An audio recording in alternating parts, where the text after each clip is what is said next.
আসসালামু আলাইকুম প্রিয় দর্শক। আমরা যেমনটা ঘড়ি কাঁটা দেখতে পাচ্ছেন এই মুহূর্তে রাত্রি 10টা বাজে। আজকে মহরমের চাঁদের 2 তারিখ। তা আমি এই মুহূর্তে হোস্টেল দালানে আছি। বিশেষ করে যেখান থেকে প্রতিটা কার্যক্রম পরিচালনা করা হয় এখানে যে অনেককে দেখতে পাচ্ছেন। হ্যাঁ? ওনারা এখান থেকে কিভাবে মিছিলটা যাবে, কিভাবে কি হবে।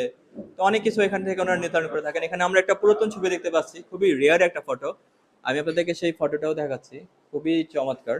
আসলে অনেক রেয়ার একটা ফটো। তো আমরা এখন কথা বলবো, আমাদের সাথে আছে আসলাম ভাই। আসসালামু আলাইকুম। আসলাম ভাই, কেমন আছেন আপনি?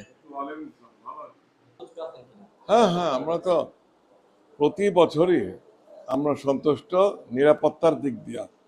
সরকারের যত সংস্থা আছে, আইন শৃঙ্খলা বাহিনী, তারা যথেষ্ট নিরাপত্তা দেয়, কোনো ঘাটতি নাই। এবং আমাদের সাথে সবসময় যোগাযোগ রাখতেছে।